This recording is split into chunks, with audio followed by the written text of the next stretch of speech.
Alors on va passer à la route, ça va faire plaisir à Gérard. La France dispose d'un réseau routier particulièrement long et dense, en comparaison notamment avec nos pays limitrophes. Quelques chiffres comme ça pour vous donner un petit peu des ordres de grandeur. La longueur totale du réseau routier, en une vingtaine d'années, s'est accrue de 12% sur notre territoire. Les autoroutes sont passées à 42%, et puis les voiries communales à 18%. Tout ça pour montrer que la densification du réseau routier répond également à des pratiques, et notamment en termes de logistique et de transport. Je me tourne vers vous, François Savoie. Vous êtes responsable de la stratégie efficacité énergétique de Renault Trucks. Un petit mot d'abord sur Renault Trucks.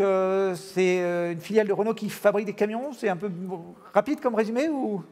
C'est pas tout à fait exact. Alors, bon. Renault Trucks, c'est notre constructeur national de poids lourds, national et qui plus est régional.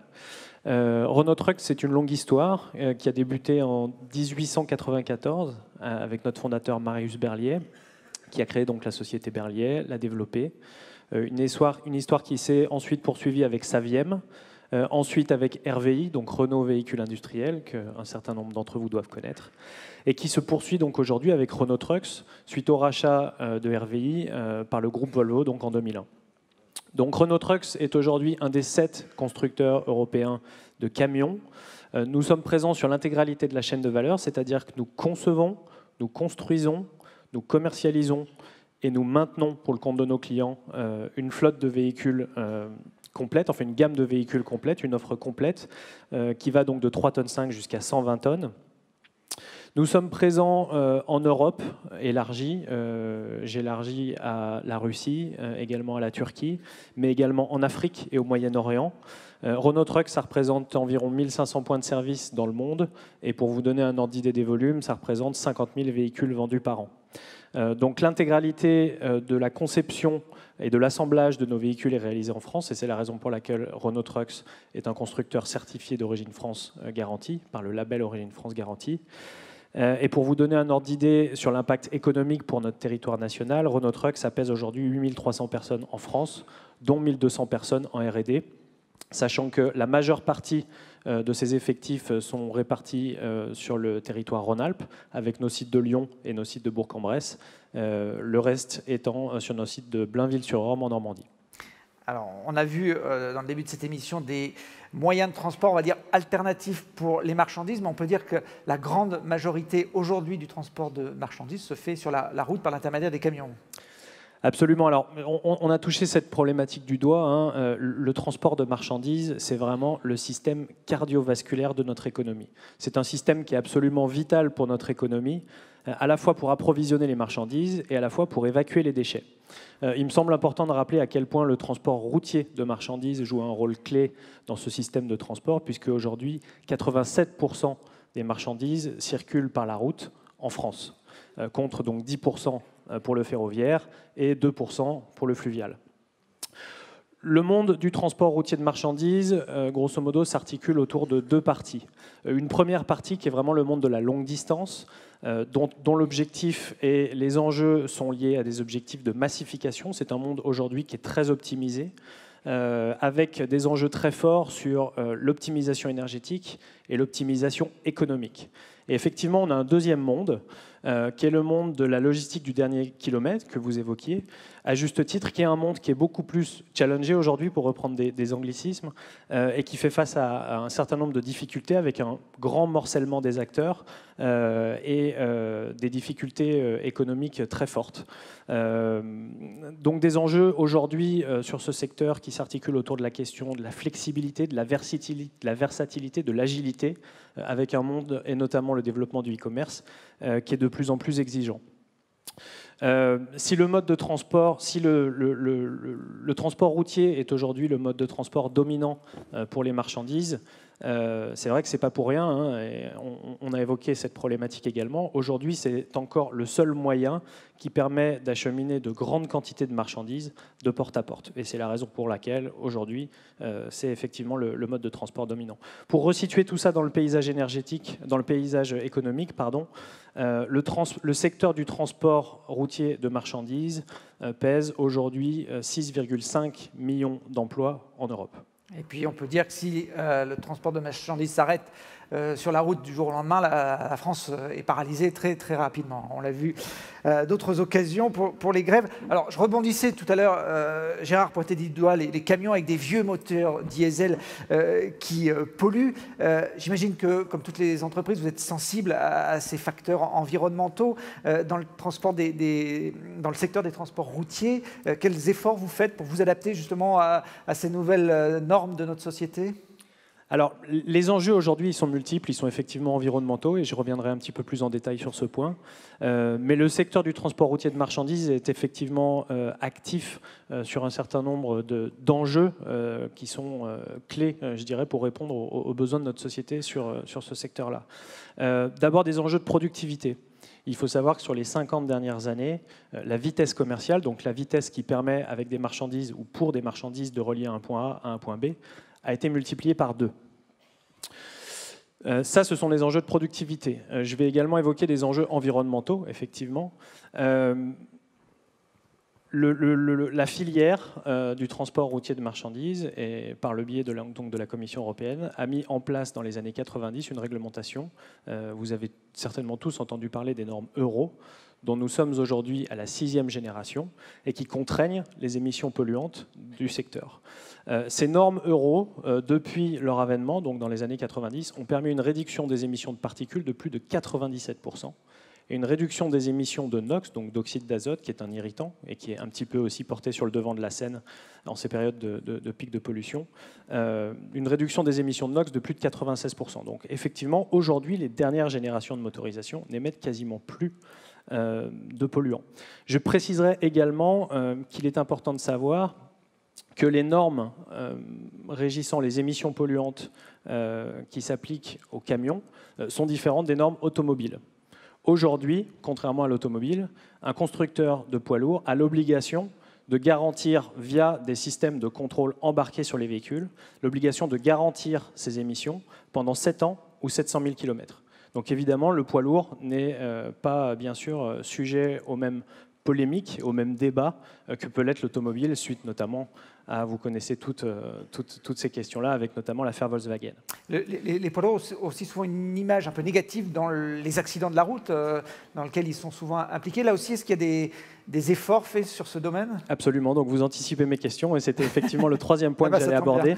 En termes d'accidentologie, un certain nombre d'efforts a été également faits, ont été concédés par la filière, puisque sur l'horizon de temps que nous venons d'évoquer, le taux de présence des camions dans les accidents de la route a été divisé par 3.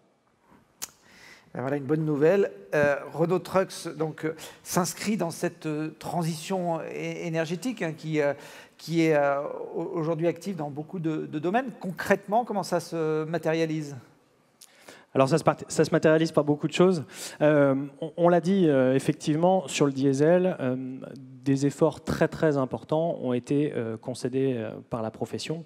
C'est vrai que le camion est aujourd'hui très mal aimé et très très souvent pointé du doigt, surtout, encore une fois, en ces périodes de pic de pollution. On oublie trop souvent de rappeler que dès lors qu'il s'agit de la problématique de la pollution aux particules, le secteur du transport routier de marchandises n'est contributeur qu'à hauteur de 17%, donc finalement un contributeur extrêmement minoritaire. Néanmoins, personne ne peut nier la nécessité de trouver des alternatives au diesel, des alternatives qui seraient capables de le compléter et à terme, bien sûr, de se substituer au diesel. La grosse difficulté à laquelle nous faisons face, c'est qu'effectivement, il n'existe malheureusement aujourd'hui aucune solution miracle. Aucune solution miracle qui soit capable de combattre le diesel et d'être compétitive avec le diesel d'un point de vue économique, d'un point de vue de la performance, d'un point de vue de la flexibilité opérationnelle, d'un point de vue de la durabilité, d'un point de vue de la maintenance, de l'infrastructure disponible, etc., etc. Donc notre vision, elle s'articule vraiment autour de la notion de mix énergétique. Et l'enjeu pour le constructeur que nous sommes, c'est d'être capable de proposer une gamme large d'énergie, une gamme large de solutions de transport pour que nos clients soient capables d'avoir le bon camion avec la bonne énergie pour le bon usage au bon endroit. Si on reprend les deux principales activités qui composent la filière et que j'évoquais tout à l'heure, sur le transport de longue distance, malheureusement, il existe relativement peu de solutions vraiment viables pour venir se substituer au diesel sur le court terme. Le diesel, encore une fois, a été très très bien optimisé. Et contrairement à l'image qu'a la profession, en termes d'émissions, on est extrêmement bas et extrêmement performant d'un point de vue économique. Donc les enjeux pour le constructeur que nous sommes, c'est effectivement de poursuivre nos efforts R&D pour continuer à réduire la consommation de ces véhicules.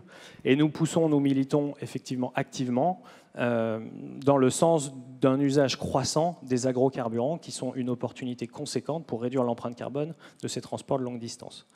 Maintenant, si on s'intéresse à la ville, l'offre est plus diverse et variée, l'offre est plus large, il existe plus de solutions alternatives et qui sont plus viables pour ces applications-là. En particulier, sur le court terme, j'évoquerai les solutions gaz et les solutions biodiesel, qui sont clairement les filières aujourd'hui les plus matures. Le secteur du transport routier de marchandises connaît un réel effet de mode aujourd'hui sur le secteur du gaz. On en parle dans tous les salons, on en parle dans toutes les conférences, donc c'est vraiment quelque chose qui se développe. Et à juste titre, puisqu'effectivement, c'est aujourd'hui la solution la plus mature, la plus opérationnelle et la plus viable au sens économique du terme pour venir se substituer au diesel. Néanmoins, pour nous, cette énergie reste une énergie de transition puisque c'est une énergie qui ne comporte pas la vertu d'être associée à zéro émission. Donc pour la ville, si aujourd'hui le gaz pousse le diesel à l'extérieur des villes, demain l'électrique poussera le gaz à l'extérieur des villes. Et pour nous, la vraie solution ultime pour la ville, c'est la solution qui sera zéro émission et zéro bruit. C'est la raison pour laquelle, depuis 2009, nous avons un certain nombre d'investissements sur la mobilité électrique, un certain nombre de projets. Nous avons constitué un certain nombre de partenariats avec des clients clés. L'objectif, c'est bien sûr de développer la technologie, de travailler avec nos clients, de co-développer ces produits-là pour comprendre leurs contraintes, comprendre les nouvelles contraintes propres à cette technologie et que cette technologie implique sur les schémas opérationnels de nos clients, que les contraintes que cette technologie implique sur le compte de résultats de nos clients, de façon à pouvoir être capable, dès que le marché sera suffisamment mature, de proposer un produit qui puisse être viable économiquement et viable opérationnellement. Il devrait y avoir d'ailleurs un certain nombre d'annonces au courant de l'année 2007 qui sera propice à ces sujets pour Renault Trucks tout au moins. Bon, on a compris que le transport routier de marchandises, en tout cas, a encore un bel avenir sur notre territoire. Il y a un autre secteur en plein développement, c'est le transport routier, mais de passagers, avec les cars qu'on évoquait tout à l'heure. On recense plus de 7000 nouvelles immatriculations par an en France. Et les cars forts font partie des acteurs historiques de ce secteur dans notre département de l'Isère. On écoute Raymond Faure, le président de cette société. L'entreprise a été créée par mon arrière-grand-père en 1848 à Vienne. Il assurait un relais pour la Malle des Indes, avec une diligence, bien entendu, une entreprise familiale qui a petit à petit grandi pour devenir un acteur incontournable du transport de voyageurs en région Auvergne-Rhône-Alpes. On a compté le nombre de cars en circulation avec un taux moyen d'occupation et on est arrivé à plus de 25 millions de personnes transportées en 2016. C'est quand même un bon chiffre déjà. Ce développement est aussi le fruit d'une longue collaboration entre tous les acteurs de la région et de l'aéroport, d'une implication totale sur le territoire et la mise en place de moyens techniques et humains pour assurer un service de haute qualité pour tous nos voyageurs. Nos clients habituels, les collectivités, auront de moins en moins de moyens financiers et il va donc falloir trouver de nouveaux modèles de développement. Et c'est ce que j'ai toujours prôné, la diversification. Nous avons aussi signé avec l'ADEME la charte CO2 et c'est ainsi que nous avons un engagement de 116 tonnes de CO2 à économiser sur 3 ans. Dès 1978, j'ai créé la toute première desserte directe à destination de Satolas depuis Grenoble. Après 39 ans d'exploitation de cette ligne phare, nous choisissons aujourd'hui de lui écrire une nouvelle page d'histoire avec un seul objectif en tête, celui de créer avec Ouibus un vrai réseau autour de l'aéroport de Lyon-Saint-Exupéry, en desservant de nombreuses nouvelles villes auvergno-rhône-alpines. Et l'avenir est aujourd'hui pour nous aux couleurs de ces nouvelles lignes sur l'aéroport de Lyon-Saint-Exupéry. Ouibus. Voilà, c'est pas facile à dire, Auvergno-Rhône-Alpine.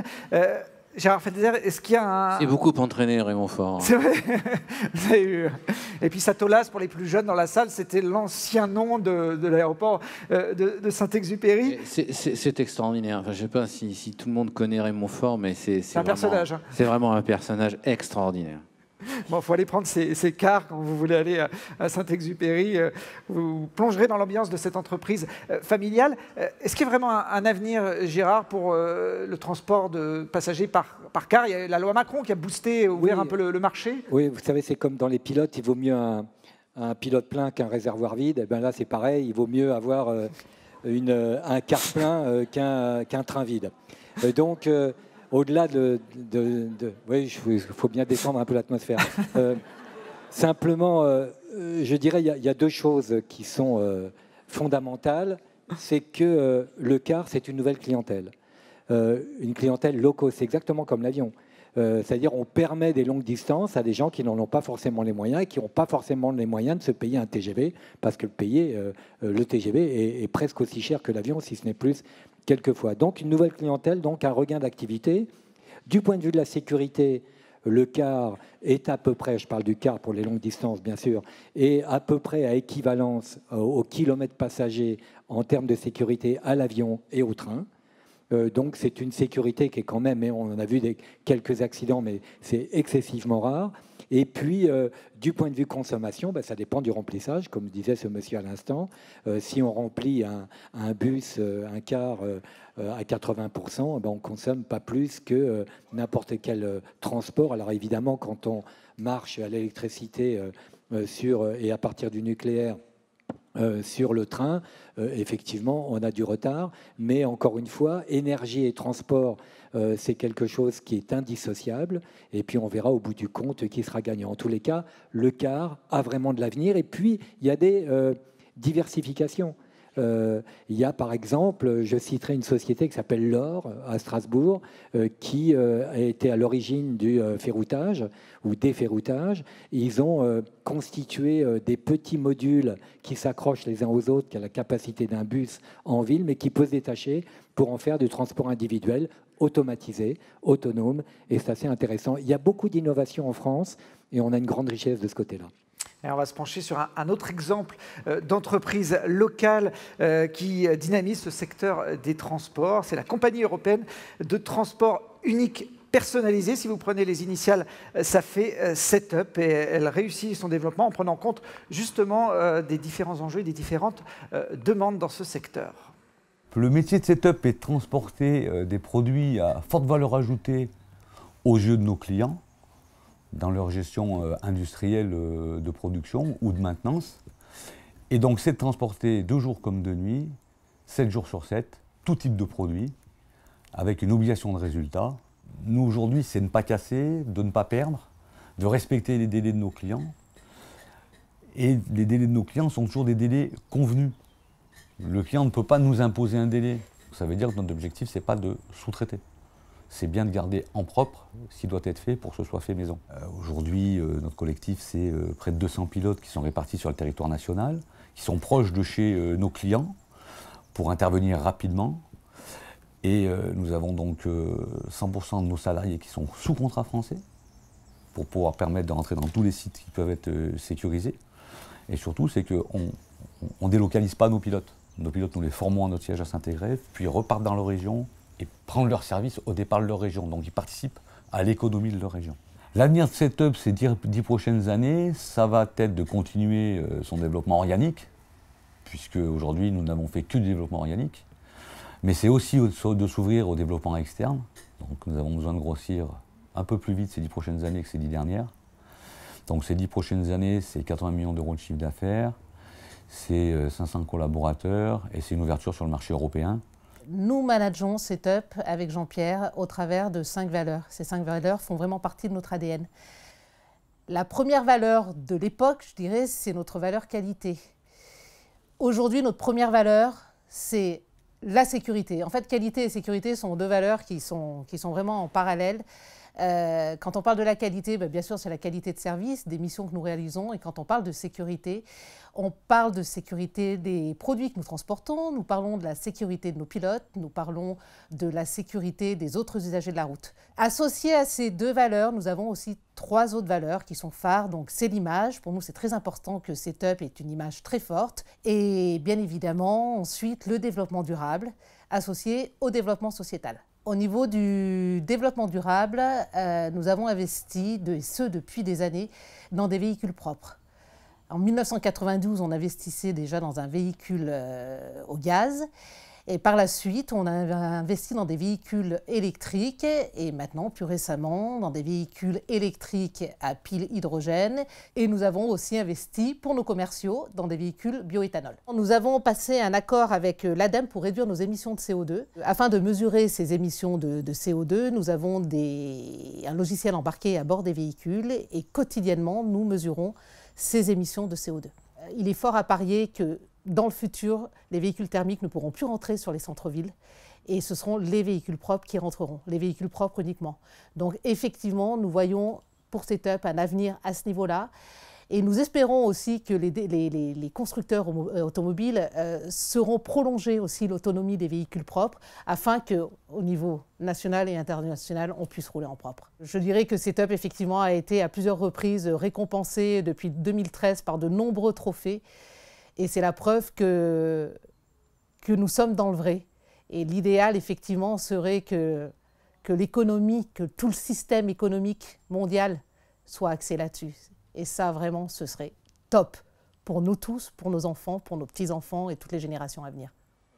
Notre belle réussite d'une entreprise familiale donc sur ce service de livraison sur mesure. J'imagine que c'est vos batteries que Setup utilise, les batteries hydrogène qui étaient évoquées dans le reportage. C'est nos piles. C'est vos piles, oui. Ce ne sont pas des batteries. Bon, on verra ça dans quelques instants avec vous. Avant ça, Gérard, là on est sur un exemple de livraison un petit peu sur mesure. Il y a d'autres services qui sont en train de se développer, notamment Amazon ou La Poste, qui commencent à livrer des colis, alors avec des drones cette fois. C'est un nouveau service qui va se développer ou c'est un gadget pour l'instant? Alors, avant d'arriver aux drones, auxquels je crois beaucoup, je voudrais rebondir sur ce petit reportage et sur ces gens qui en veulent beaucoup et qui avancent. Simplement, il faut un peu de moyens parce qu'aujourd'hui, que ce soit par exemple un transporteur de bus, acheter un bus électrique, aujourd'hui, c'est 500 000 €, hein, c'est 2 fois plus qu'un diesel. Et puis un camion, même à hydrogène, c'est extrêmement cher. Alors, il faut un changement de paradigme. Il faut que, là, pour le coup, on a besoin des pouvoirs publics pour encourager. L'ADEME le fait, mais quelquefois, ce n'est pas suffisant. Il faut, je me permets juste une petite expérience personnelle. Je me suis dit, quand j'étais conseiller régional chargé des transports en Île-de-France, je m'étais dit, mais ce n'est pas à la portée des petites PME. C'est très difficile de faire l'acquisition de véhicules neufs qui soient propres. Alors, je me suis amusé à prendre un diesel, un Master Renault, par exemple. J'ai descendu le moteur. Et puis je l'ai remplacé par un moteur électrique et des batteries. Coût, pas grand-chose, quoi. Mais on m'a dit, mais il faut l'homologuer. Alors j'ai été voir les services d'homologation qui m'ont dit, ah mais il faut l'accord du constructeur. Et puis le constructeur, il me dit, non, parce que tu deviens en concurrence par rapport au véhicule qu'on va sortir. Donc, à mon avis, c'est complémentaire tout ça. Il faut vraiment que on s'y mette absolument tous, les PME, les TPE, l'État et les constructeurs. Il y a de la place pour tout le monde. Donc, c'est la parenthèse, j'en reviens au drone. Oui, qui coûte beaucoup moins cher. Hein. J'ai mon petit drone, d'ailleurs, c'est un grand marché, vous pouvez en acheter, c'est extraordinaire. Vous avez une petite caméra, vous allez mater chez la voisine, enfin, c'est magnifique. Et donc, aujourd'hui, effectivement, Amazon a fait ses premières livraisons. L'aviation civile, pour une fois, je ne vais pas la critiquer, a anticipé par une réglementation pour les drones qui a permis de faire décoller la France et on estime un marché dans quelques années à 3 milliards €, ce qui n'est pas rien.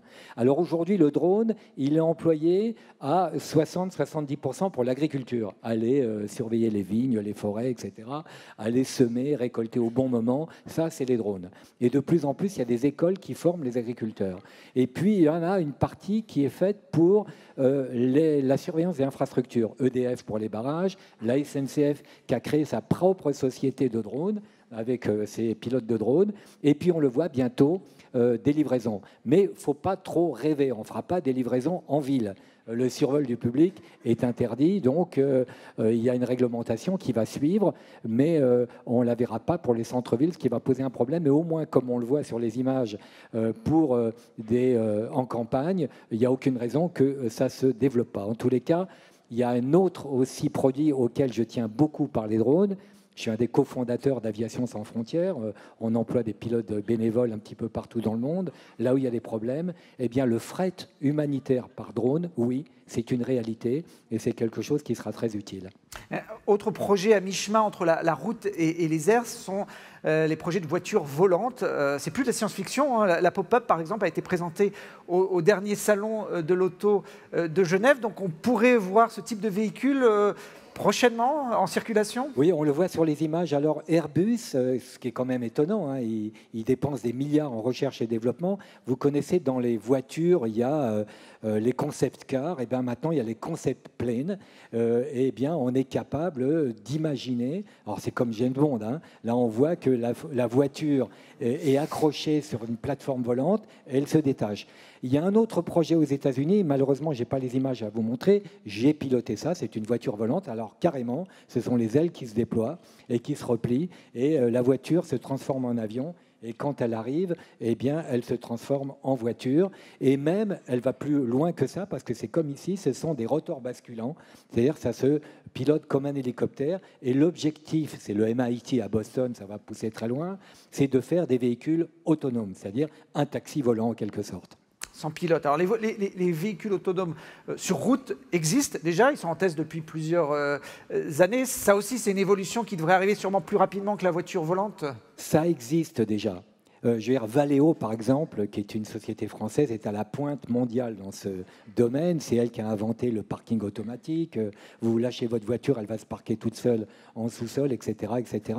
Moi, j'ai fait un Paris-Bordeaux en autonome, sans toucher au volant. Bon, bien sûr, j'étais derrière le volant parce que ce n'est pas autorisé aujourd'hui, mais il n'y a que la réglementation qui joue. Mais les voitures, le système est fiable. Le système, il y a la Google Car aux États-Unis. Il y a des petits problèmes administratifs à résoudre. Je vous donne un exemple. Vous êtes dans la voiture, c'est la voiture qui pilote toute seule. Vous jouez aux cartes avec vos passagers, et puis il y a un camion qui traverse la route. Le logiciel, qu'est-ce qu'il va faire? Il y a le camion, vous allez droit dedans, vous faites 4 morts. À droite, il y a un couple de retraités qui traversent lentement la rue. À gauche, il y a un groupe d'enfants. Alors le logiciel, il va peut-être faire la pire des solutions ou la meilleure des solutions, on ne sait pas. Donc il y a un transfert de responsabilité qui n'est pas facile. Il y a 5 domaines dans lesquels il faut franchir à chaque fois une étape. Aujourd'hui, on est à la 3e étape, le véhicule autonome existe, mais on n'a pas le droit de l'utiliser. La 4e, et on va le voir très vite, peut-être avant 2 ou 3 ans, en site propre, c'est-à-dire à l'écart des autres trafics, des voitures autonomes. Il y a peut-être des petites navettes autonomes qu'on voit aussi dans les salons en ce moment et qui tournent. Et puis, la 5e génération, on ne touche plus au volant. Alors, ça arrivait beaucoup plus vite qu'on pense, mais il faut anticiper aussi les inconvénients par rapport à ça. Les jeunes, déjà, ils ne passent plus leur permis de conduire, ou beaucoup moins, parce qu'ils achètent du service plutôt que la voiture. Eh bien, les auto-écoles vont en prendre un coup. Les garagistes, à partir du moment où les voitures sont autonomes et surtout électriques, il y aura beaucoup moins de travail à faire pour l'entretien de la voiture. Et puis les taxis, la communauté des taxis qui est très importante, on aura des voitures sans conducteur. Eh bien, on a estimé que dans les 15 à 20 ans qui viennent, au niveau européen, c'est 5 millions d'emplois en moins, et il faut l'anticiper. Alors, on a quelques images d'ailleurs d'une voiture autonome qui a été testée, c'était à l'automne, sur le site du CEA à Grenoble. C'est une société de la région, AK Technologies, qui développe également son prototype. Alors c'est vrai que la réglementation, même si on pourrait jouer aux cartes, on est obligé de se mettre dans le sens de la conduite pour rouler. Hein. Oui, c'est une sécurité. Et donc, très très belle société AK. Hein. Et puis je veux dire que votre région est à la pointe dans ce domaine. Vous avez le CEA qui n'est pas loin. Et dans la voiture autonome, ça va aller très vite. Et je pense qu'il y a un marché mondial. D'ailleurs, personne ne s'est trompé là-dessus. Hein. Toutes les grandes start-up américaines, Uber, Uber, qui est valorisé à 15 fois ou 20 fois son chiffre d'affaires, expérimente des taxis autonomes à Pittsburgh. Et les Chinois ont investi à Singapour pour des taxis autonomes, électriques également. Donc il faut vraiment être sur ce marché. Il faut les aider, ces sociétés-là. Bon, la prochaine réunion d'orientation pour vos enfants, s'ils vous parlent de devenir gérant d'une auto-école, il faut oublier. Hein, c'est plus un métier d'avenir. Dernier petit exemple, il y a des Seabubles, je crois, des taxis sur la Seine à Paris qui vont être mis en service là, très prochainement. Ça aussi, c'est un mode de transport futuriste. Alors, je ne sais pas s'il y a des images, c'est une forme d'œuf un peu, et ça marche sur foil. Le monsieur qui a conçu ça, c'est monsieur Alain Thébault, qui a le record du monde de vitesse à la voile, 105 km/h, ce qui est pas mal. Et c'est sur foil. Et foil, c'est un architecte français qui s'appelle Marc Van Petegem, qui est extrêmement doué pour ça. Le seul problème, c'est un problème administratif, c'est qu'on est limité à 10 nœuds sur les fleuves, et notamment en centre-ville, notamment à Paris, et que décoller, voler sur des foils à 10 nœuds, c'est extrêmement compliqué, surtout avec 5 passagers et probablement 1 tonne ou 2 de batterie. Donc, il y a des difficultés. Mais ça va marcher, il y a déjà des commandes à l'étranger. C'est un taxi, c'est le Vaporetto à Venise, qui va arriver dans nos villes et dans nos territoires. Alors, ce qui marche aussi déjà, et ça aussi c'est issu de, on va dire, du terreau grenoblois, sont les piles à hydrogène. Fabio Ferrari, vous avez fondé Symbio-Excel en 2010. Vous avez, pendant plusieurs dizaines d'années avant, travaillé dans ce milieu des nouvelles technologies, des nouvelles énergies. Aujourd'hui, cette entreprise développée à Grenoble produit des batteries, des piles à hydrogène. C'est vrai que justement, la différence, c'est quoi entre une pile et une batterie? Alors en fait, on est parti d'une technologie qu'on a trouvée au CEA, qui avait été développée pendant en effet une vingtaine d'années ici à Grenoble, et puis finalisée par le CEA et PSA pour venir faire des systèmes piles qui se mettent dans des véhicules. Alors la différence en fait entre une batterie et une pile, c'est que la pile vient prendre les éléments qui permettent la réaction et qui va produire le courant de l'extérieur. Donc on va prendre l'oxygène de l'air, on va prendre l'hydrogène qui vient d'un réservoir, qui est lui-même rempli par une station de recharge, et on va refaire de l'eau. C'est pour ceux qui se souviennent de leur expérience de seconde. Quand on met l'électricité dans de l'eau, ça fait d'un côté de l'oxygène, de l'autre côté de l'hydrogène, ça fait des petites bulles. Et bien nous, on fait exactement le contraire. On vient prendre de l'oxygène de l'air, de l'hydrogène, et on fait de l'eau. Et en faisant la synthèse de l'eau, ça reproduit de l'électricité et de la chaleur. Je crois que cette technologie avait été mise un petit peu de côté. Les autorités, notamment, préféraient miser à l'époque sur l'électrique plutôt que sur l'hydrogène. Et vous avez senti qu'il y avait un potentiel sur cette énergie. Oui, exactement. Parce que, si vous voulez, aujourd'hui, notre vision est simple, c'est qu'on va vers une électrification massive des transports. On va vers des transports 100% décarbonés et 100% zéro émission. Et pour obtenir ce résultat, il faudra un mélange de technologies. Ça a été dit tout à l'heure par François. Il faut avoir d'un côté des batteries, de l'autre côté l'hydrogène. Et ce que nous, on fait, c'est le mélange de ces deux technologies pour prendre le meilleur. D'un côté de la puissance, de l'autre côté de l'énergie. Et ça permet d'aller beaucoup plus loin qu'avec des simples batteries. On vient de voir des images justement d'un véhicule setup dans vos ateliers. On la trouve où, cette hydrogène, pour recharger les véhicules? Alors, on a la chance à Grenoble d'avoir plusieurs stations. C'est une des rares villes de France où on est relativement bien équipé. Donc vous avez en particulier la station de GEG qui a tous les carburants, enfin tous les nouveaux carburants. Donc une sur la station de charge rapide, scientifique. Voilà, juste à côté du CEA, derrière la gare. Vous avez donc du gaz naturel et de l'hydrogène. Donc ça permet de tester toutes les nouvelles mobilités ici à Grenoble. Mais aujourd'hui, si on veut sortir de Grenoble, voyager avec une voiture comme ça, il y a quand même une contrainte d'approvisionnement? Alors oui, le réseau est en train de se déployer. J'ai la chance de gérer en fait ce déploiement au niveau national. Donc je collabore avec l'ensemble des pays européens pour avoir une démarche de déploiement de l'infrastructure qui soit la plus homogène possible. Ce qu'il faut savoir, c'est qu'on a décidé en France de partir sur des flottes de véhicules, parce que les flottes, elles rentrent au garage le soir, donc on a besoin de moins d'infrastructures pour démarrer, mais ça permet de faire un premier essaimage de stations, et une fois que ces premières stations seront déployées, il n'y aura plus qu'à venir combler les trous entre les liaisons entre les villes, et donc ça permettra d'avoir cette fois-ci un usage grand public. Donc on va commencer par des transports, on va commencer par de la livraison, comme c'est le cas de Setup. On va aller ensuite vers des taxis, vers des véhicules un peu plus gros. des camions poubelles, des bus. Et puis ensuite, on aura l'ouverture vers le transport grand public. Gérard ? Oui, je ne veux pas plomber l'ambiance encore une fois, mais comment on fabrique l'hydrogène? L'hydrogène, 95%, je donne la réponse, c'est plus facile pour moi, 95% de la fabrication de l'hydrogène, par air liquide entre autres, c'est issu des produits pétroliers. Donc, quand on dit zéro émission, il faut être un tout petit peu plus prudent quand même. Alors, j'ai une très bonne nouvelle pour Gérard. En fait, aujourd'hui, quand on part du gaz naturel, on fait du vapocraquage de gaz naturel. Donc, c'est en effet le système industriel le plus répandu pour la fabrication de l'hydrogène, qui est utilisé principalement pour aller nettoyer le gasoil. Je le rappelle, c'est là où on trouve les grosses usines d'hydrogène. Aujourd'hui, on démontre, et en particulier avec notre partenaire Engie, que la fabrication de l'hydrogène à partir des renouvelables, c'est très financièrement intéressant. Donc le bon couplage, et c'était aussi mon credo quand j'ai créé la société, c'était de dire que l'hydrogène allait permettre de faire ce couplage, un meilleur couplage entre les ENR et la mobilité. Et tout simplement, pour vous expliquer vraiment très simplement de quoi il s'agit, lorsque on vient faire le plein d'hydrogène, en fait, cet hydrogène permet le stockage des renouvelables. Et vous savez que les renouvelables, le problème, c'est qu'ils sont produits quand il y a du soleil, quand il y a du vent, et pas forcément quand le réseau en a besoin. Donc, on n'utilise pas 100% de la capacité de production des éoliennes ou des panneaux solaires. L'hydrogène permet ce stockage avec une valorisation au prix du diesel, et qui a la chance d'être assez cher, en fait. Mine de rien, c'est assez cher. Donc, grâce à ça, on va avoir une production d'hydrogène qui va être très rapidement décarbonée.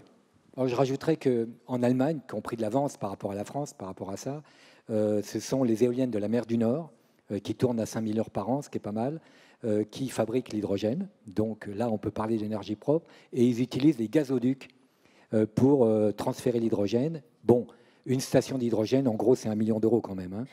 Alors, là aussi, les stations d'hydrogène, en fait, il y en a à tous les prix. On a la chance, encore une fois, ici, il faut savoir qu'en région Rhône-Alpes, on a 80% de la filière française d'hydrogène. On a la chance ici d'avoir 3 sociétés qui font des stations d'hydrogène, dont 2 à pas cher. Donc, et ce prix de la station d'hydrogène pas cher, c'est du prix public, donc on peut le constater. Je ne suis pas en train d'élucubrer ou d'aller sur du futur, mais donc des stations à moins de 200 000 euros, ça existe. Pour vous expliquer, aujourd'hui, on est sur des stations qui ont le même fonctionnement que les stations gaz nat. Donc, qu'est-ce qui fait qu'une station hydrogène, on peut les trouver à 1 million d'euros? C'est tout simplement qu'on les fait en très, très petite quantité. Et la deuxième chose, c'est que les stations, on a plusieurs pressions, et les petites pressions coûtent assez peu cher. Dès qu'on veut arriver à des pressions très élevées, évidemment, ça va coûter un peu plus cher. On arrive à ces fameuses stations à 1 million d'euros. Mais je vous rassure encore une fois, on est capable d'en faire à moins de 200 000 euros. Il a réponse à tout. Moi, je suis rassuré. Moi, je suis un fou d'hydrogène, donc mettons les choses au point. Bon, en tout cas, on sent qu'il y a un potentiel. La voiture de Monsieur Tout-le-Monde à hydrogène, pour vous, c'est à quelle échéance? Alors, il y a déjà des véhicules, voilà, exactement. Malheureusement, pas trop français pour l'instant, mais ça ne devrait pas tarder. On a des véhicules hydrogène 100%, donc qui sont fabriqués au Japon et en Corée. On devrait en avoir en Allemagne d'ici la fin de l'année. Et français, j'espère aussi dans les années qui viennent. Ce qu'il faut savoir sur ces véhicules, c'est que donc on est en train de mettre en place toute la chaîne de fabrication de tous les éléments, puisque ce sont des éléments qui sont par rapport à la batterie, pour donner un différentiel. La batterie, vous en avez dans tous les téléphones, dans tous les PC. C'est une technologie qui est extrêmement répandue et déjà extrêmement fabriquée. Donc les cellules qui sont utilisées dans les Tesla, qui est quand même l'exemple aujourd'hui de la voiture électrique, sont des cellules que vous avez déjà fabriquées dans des millions d'exemplaires, donc déjà amorties. Dans l'hydrogène, il faut mettre en place les chaînes de production. Et c'est pour ça aussi que je pousse cette technologie, parce que je pense qu'en France, on peut prendre une position déterminante dans cette techno et devenir un des leaders mondiaux de cette techno. On n'est pas très en retard, on est au bon moment, et c'est maintenant qu'il faut accélérer pour prendre ce leadership. Vous êtes en relation avec des transporteurs français, des constructeurs. On a Renault Trucks sur ce plateau. Est-ce qu'il y a des connexions qui se font aujourd'hui entre votre technologie et puis les grands constructeurs français? Alors, je ne peux pas dévoiler un secret industriel. Je peux dire quelques mots de notre initiative commune. Nous avons en 2015 réalisé conjointement un projet dans le cadre duquel nous avons donc développé le premier petit véhicule 3,5 tonnes à hydrogène qui est actuellement dans les mains de notre client La Poste, qui est opéré donc sur le site de Dole, qui a très récemment intégré un site en région parisienne. Et c'est effectivement une expérimentation qui est très concluante. Le client est très satisfait puisque l'hydrogène, si vous voulez, la proposition de valeur de l'hydrogène, comparée à un véhicule électrique à batterie, c'est de lui conférer de la flexibilité, de lui conférer de l'agilité, puisque vous rajoutez de l'autonomie au véhicule et vous raccourcissez les temps de charge. Le temps de charge devient un plein de gaz, et non plus un temps d'immobilisation de 10-12 heures sur une borne de charge. Donc effectivement, pour un exploitant, ça a une grande valeur ajoutée. Voilà, donc pour conclure, en fait, quand j'ai créé la société, le lendemain, on était chez Renault Trucks pour commencer à travailler ensemble. Et c'est évidemment un de nos partenaires favoris pour aller dans ce domaine-là. On travaille ensemble aussi sur d'autres projets, parce que je suis sûr que sur les camions, en particulier pour tout ce qui est livraison en centre-ville, aujourd'hui, ce qui nous pousse, ce sont 3 facteurs. Le premier, c'est la qualité de l'air. Bon, je n'ai pas grand-chose à dire dans la région où vous êtes sensibilisés à cette problématique plus qu'à Paris. Deuxième sujet, c'est la sécurité énergétique. Et quand on pense sécurité énergétique, il n'y a pas simplement les problèmes de guerre entre l'Iran et l'Irak, il y a aussi le problème des transporteurs. On parlait tout à l'heure des gens qui regardent leur TCO, leur coût de transport. Il faut savoir que l'énergie est un poste important de leur coût, et quand on a une fluctuation par rapport à ça, ils sont incapables de la retranscrire directement sur leurs clients. Donc pour eux, c'est un risque. Donc ça, c'était une deuxième version de la sécurité énergétique. Et le troisième point, évidemment, c'est le CO2. Avec le réchauffement climatique, malheureusement, pour l'instant, on n'a pas vraiment de modèle économique qui pousse vers la réduction du CO2. Mais sur les 2 premiers points, en tous les cas, ce sont des motivations très importantes pour aller vers le décarboné.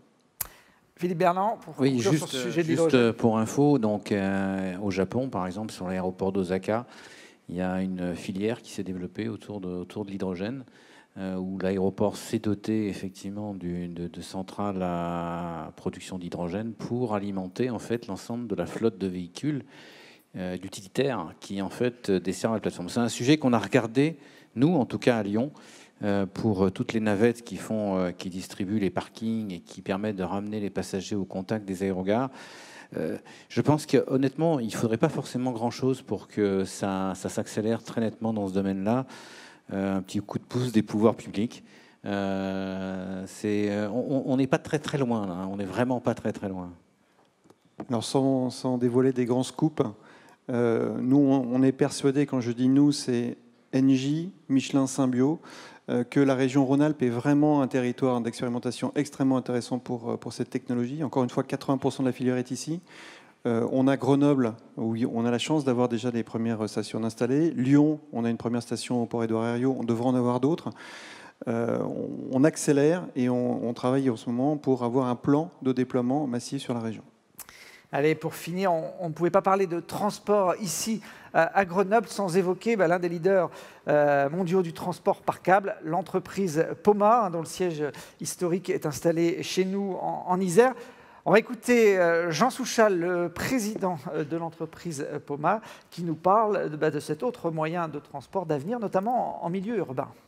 C'est une activité urbaine qui n'est pas tout à fait nouvelle, puisqu'il y a eu beaucoup de transports à câble en milieu urbain. Et en France, il y avait quasiment une centaine d'appareils au début du XXe siècle, donc, qui se sont un peu estompés, et un renouveau de l'utilisation des câbles grâce notamment à l'Amérique du Sud et la Colombie, où Poma, avec la ville de Medellín, fin des années 90, début des années 2000, a vraiment mis en avant l'utilisation du transport à câble en milieu urbain.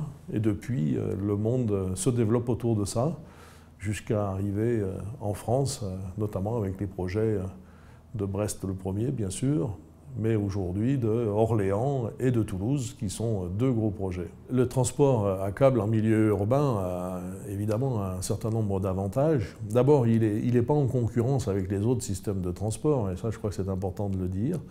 C'est un atout complémentaire pour mailler, en tout cas, les villes.